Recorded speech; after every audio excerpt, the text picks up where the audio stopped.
உங்களுக்கெல்லாம் அடிப்படை அறிவே கிடையாதா? ஏன் என் மீது வன்மத்தை கொட்டுகிறீர்கள்? ஜெட் வேகத்தில் அண்ணாமலை விட்ட அதிரடி ஏவுகணை. கத்தி கதறும் நயினார் கும்பல். வணக்கம் நண்பர்களே. வீதி லீடர்ஸ் இயக்கத்தின் தலைவர் அண்ணாமலை என்ன சொன்னாலும் அதை மாற்று கோணத்தில் திரித்து வதந்தி பரப்புவதே தமிழக பாஜகவின் அரசியலாகிவிட்டது. குறிப்பாக நயினார் நாகேந்திரன் அண்ணாமலை குறித்து அவதூறு பரப்புவதற்காக ஒரு ஐடி விங்கை நடத்தி வருகிறார். அதிலும் அண்ணாமலை மீது தான் தொடுத்த அவதூறு வழக்கை திமுகவின் டிஆர் பாலு திரும்ப பெற்றபோது அண்ணாமலையும் அவரும் சமரசம் செய்து கொண்டதாக ஒரு கதையை கட்டிவிட்டார்கள் தமிழக பாஜகவினர். அதற்கு தற்போது அண்ணாமலை ஒரு விளக்கம் கொடுத்திருக்கிறார். அவர் கூறுகையில், நான் எந்த ஒரு விஷயத்தை பேசினாலும் அதை திரித்து வெளியிடுவதையே ஒரு கும்பல் வாடிக்கையாக வைத்துள்ளது. அதே போன்று தமிழ்நாட்டில் உள்ள ஒரு முக்கிய பத்திரிகை அந்த அவதூறு செய்திகளை தலைப்பு செய்தியாக வெளியிடுகிறது என்று கூறியுள்ளார். அந்த முக்கிய பத்திரிகை தினமலர் தான். அதோடு என் மீது வழக்கு போட்ட டிஆர் பாலு அதை அவராகவே திரும்ப பெற்றுக்கொண்டார். அவர் திரும்ப பெற்றுக்கொண்டதற்கும் சமரசத்திற்கு என்ன சம்பந்தம் உள்ளது? அவரை பற்றி எத்தனையோ ஆதாரபூர்வமான ரகசியங்களை நான் அம்பலப்படுத்தினேன். அதை அவரால் தாங்கிக் கொள்ள முடியவில்லை. இந்த விசாரணை தொடர்ந்தால் நாம் வசமாக மாட்டிக்கொள்வோம் என்பதால் உஷாராகிவிட்டார் டிஆர் பாலு. அதனால்தான் விவகாரம் பெரிதாகும் முன்பே தாமாக முன்வந்து வாபஸ் பெற்றுவிட்டு ஓட்டம் பிடித்து விட்டார். இதில் அவர் என்னிடத்தில் சமரசம் பேசுவதற்கு என்ன உள்ளது? தன்னை காப்பாற்றிக் கொள்ள வேண்டும் என்பதற்காக அவர் வாபஸ் பெற்றுவிட்டு ஓடுகிறார். ஆனால் இதை கூட தமிழக பாஜகவினர் நாங்கள் இருவரும் சமரசம் செய்து கொண்டதாக பொய் செய்தி பரப்புகிறார்கள். ஒரு பொய்யை சொன்னாலும் பொருந்த சொல்ல வேண்டாமா? அவர் தனிப்பட்ட முறையில் என் மீது வழக்கு போட்டிருக்கும் போது அதை அவர் வாபஸ் பெறுவதற்கு நான் எதற்காக சமரசம் செய்ய வேண்டும்? அது அவர் நினைத்தாலே வாபஸ் பெற்றுவிடலாம் என்று அண்ணாமலை கூறியுள்ளார். மேலும், நான் இன்னும் என்னுடைய இயக்கத்தின் கொள்கை கோட்பாடுகள் என்ன என்று வெளிப்படையாக அறிவிக்கவில்லை. அதற்குள்ளாக நான் இந்துக்களுக்கு எதிரான அரசியல் செய்ய போவதாக தினமலர் பத்திரிகை அவதூறு பரப்புகிறது. என்னுடைய இயக்கத்தில் இணையும் நிர்வாகிகளுக்கு அப்துல் கலாம் பெயரில் ஒரு பயிற்சி பள்ளி தொடங்குகிறேன். அதை வைத்து நான் இந்துக்களுக்கு எதிராகிவிட்டது போன்று இவர்களாகவே யூகித்து செய்தி வெளியிடுகிறார்கள். ஆனால் என்னுடைய அரசியலானது மதங்களுக்கு அப்பாற்பட்டதாகத்தான் இருக்கப் போகிறது. தமிழர்கள் என்கிற அடிப்படையில் தான் நான் செயல்பட போகிறேன். என்னுடைய பார்வையில் இந்து, முஸ்லிம், கிறிஸ்துவம் என்று எந்த பாகுபாடும் இல்லாமல் தமிழனாகவே அனைவரும் தெரிவார்கள். அப்படிப்பட்ட ஒரு அரசியலை தான் நான் முன்னெடுக்கப் போகிறேன். அதனால் என்னுடைய கொள்கை கோட்பாடுகளை நானாக அறிவிப்பதற்கு முன்பு நீங்கள் ஒரு கதையை கட்டிவிட வேண்டாம் என்று தினமலர் நாளிதழுக்கும் ஒரு கண்டன செய்தியை வெளியிட்டுள்ளார் அண்ணாமலை. அடுத்த செய்தி. மகளிர் உரிமை தொகை சர்ச்சை. தாவேகாவின் அதிரடி ஆய்வு.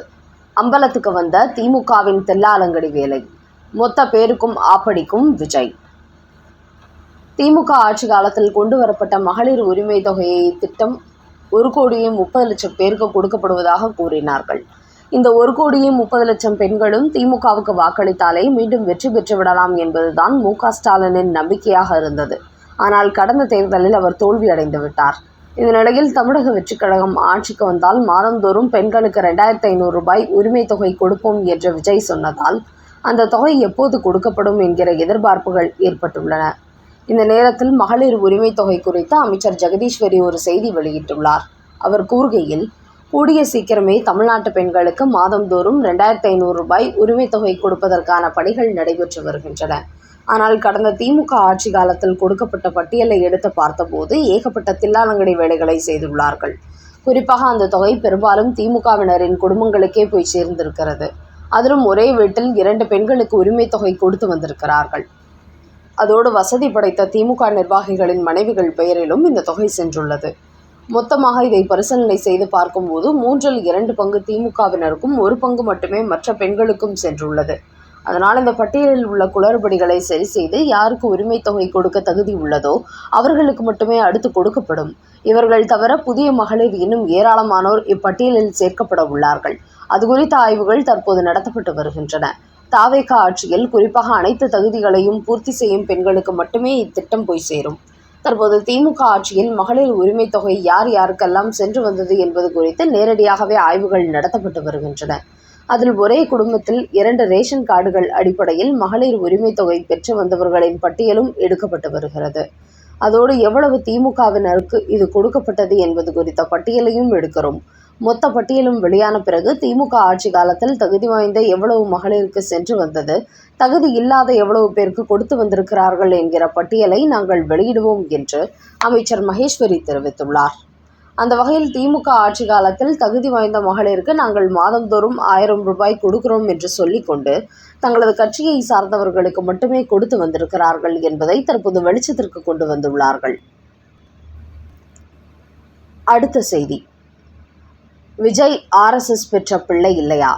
திருமாவளவனின் தாவேகா ஆதரவும் விளக்கமும். தமிழக வெற்றி கழகத்தை RSS பிள்ளை என்று சொன்ன திருமாவளவன் இப்போது கொடுத்துள்ள விளக்கத்தை பாருங்கள்.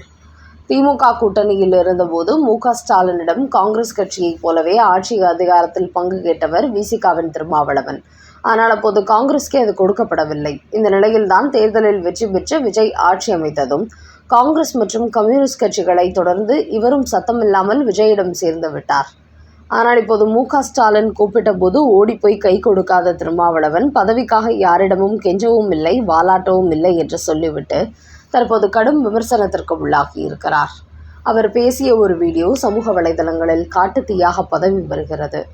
அதில் நான் பதவிக்காக பரிசுக்காகவோ யாரிடத்திலும் சரணடைய மாட்டேன் என்று பேசியிருக்கிறார்.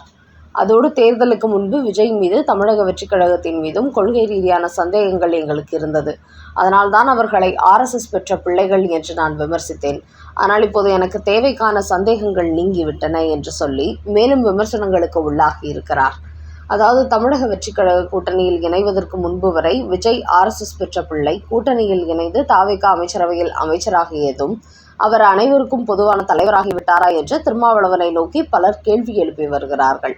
அதைத் தொடர்ந்து திருமாவளவன் கூறும் இன்னொரு விளக்கம், தேர்தல் முடிவுகளுக்கு பிறகு தமிழக வெற்றிக் கழகம் நினைத்திருந்தால் அதிமுக ஆதரவோடு ஆட்சி அமைத்திருக்கலாம். ஆனால் விஜய் அதை செய்யவில்லை.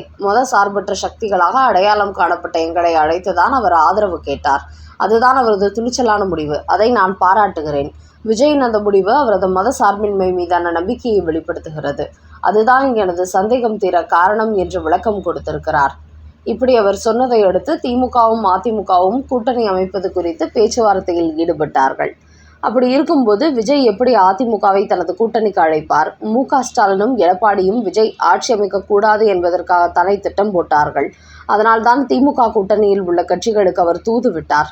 நீங்களும் அவர் எப்போது தங்களுக்கு அழைப்பு விடுப்பார் என்று எதிர்பார்த்து கொண்டிருந்ததால் மு.க. ஸ்டாலினிடம் சொல்லாமல் கொள்ளாமல் ஓடிச் சென்று ஆதரவு கொடுத்து இப்போது அமைச்சரவையில் இடம் பிடித்து விட்டீர்கள். அதனால்தான் அமைச்சரவையில் இடம்பெறுவதற்கு முன்பு வரை RSS பிள்ளையாக தெரிந்த விஜய் இப்போது உங்களுக்கு மத சார்பற்ற அரசியல்வாதியாக தெரிகிறார்.